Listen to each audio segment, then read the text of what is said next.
I want to take a little bit of time this morning to talk about reading in general and specific reading fiction books.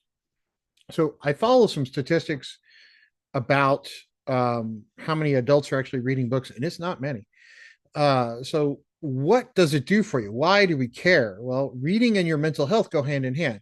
See, tons of influencers, tons of advertisements, tons of whatever about go to the gym, it's good for you, great for your health, work out, be in shape. All that matters. All that's very important to your physical health. What about your mental health? What are we doing about that? And somebody will have 20 self-help books. Oh, go read this book, go read that book. That okay, fine. But those things only give you a plan to work on your mental health. They don't actually work on it for you. Now, one of the things that worked for me over the years was reading fiction. It always kind of helped calm me and center me. And I noticed when I wasn't actively reading anything, I would, I'd get stressed out. So I did a little bit of research and I said, look, am I the only one that feels this way? And I found out there's actually tons and tons and tons of psychological research. Apologies for the cough there. There's I get worked up about this one. There actually is tons of psychological research in peer-reviewed journals, universities, and all over the place about the impacts of reading fiction on your mental health. And there's 8 things that it really does for you. One is it helps with stress reduction. We all have stress in our lives. It comes from every which direction. Kids wanting to go every place, the job, the whatever it is, we have stress. And engaging with a captivating story actually can serve to lower your heart rate, reduce your cortisol levels.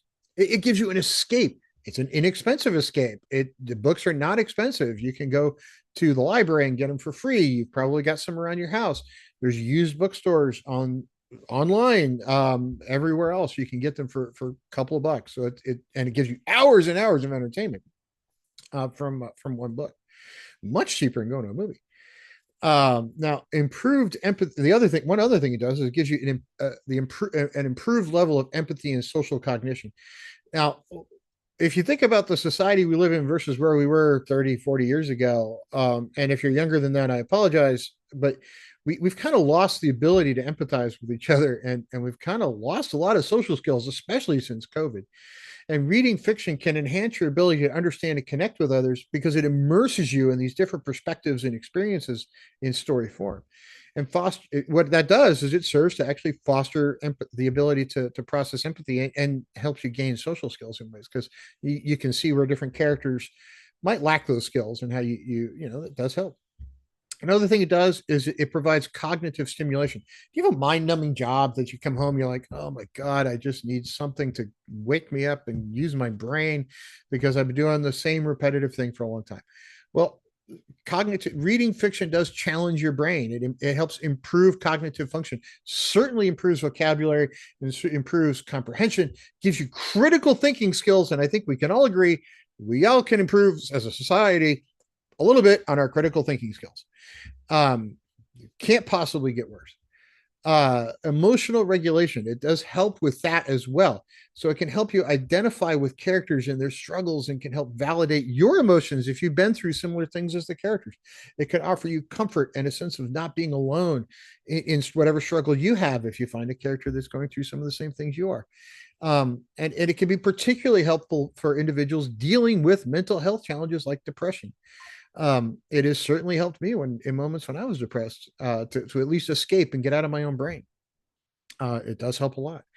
It helps you sleep better. Reading before bed can relax and switch you off. Streaming a show doesn't do the same thing. This is a much more a way to just kind of turn your brain off. It promotes better sleep compared to other leisure activities, certainly more than TV or social media. And I get the irony that I'm posting this on social media to tell you that, but reading before bed really does help. It does reduce your risk of depression. Lots of studies have shown that regular reading, especially of fiction, correlates with improvements to mental health conditions such as depression. It's important to remember that because we have a lot of people on antidepressant drugs, and hey, we don't have a lot of people reading anymore. And I'm not saying it's a one-for-one correlation, but can reading help you? Seems to be the case according to a lot of different studies. And it does also reading, I find, helps enhance your creativity and certainly helps foster some imagination. Fiction readers do tend to think outside the box a little bit. And I've worked with a lot of scientists and engineers over the years, and those that come up with the most creative solutions tend to be those who actually read fiction outside of work, or they do some other creative activity. It's not just fiction readers, but people who play music or do other things have a tendency to do that as well. Reading is just one of many things you could do. It also, reading, especially fiction books that maybe other people have read, it gives a sense of connection and belonging. So, like, if you're out someplace and you're talking to people, and this used to happen a lot more than it does today. Hey, have you read, Tom Clancy's book? Have you read whatever the latest is, that people are reading? You have that sense of connection and a shared experience with someone you may have just met if you have two people who are active readers. So these things really do matter, and they can kind of help with life, and can kind of help you with moments that you have issues with. And certainly as the rate of reading goes down, especially of fiction books, I think we've seen a lot of problems in our society, with especially with cognitive stimulation and the ability for people to kind of have that critical thinking skill and think for themselves. So I do hope everybody takes a chance to pick up a fiction book. It's not just about entertaining. It's not just about, oh, don't you have better things to do? Well, sure, you can always find something else to do, but in addition to exercising your brain, in addition to exercising your body, you do need to exercise your brain. And reading is one very inexpensive way to do that. So I hope everybody has a great day. Try a fiction book. If you need a suggestion for one, tell me the kind of stuff you're interested in. I'll be happy to drop you a line if I catch the message. And if you really want, try one of mine. I've written a bunch of them. Give it a shot. See what you think. I hope everybody has a great day, and pick up a book, try some reading, let the world sit by itself for a little while, just to find an escape. We'll talk to everybody soon.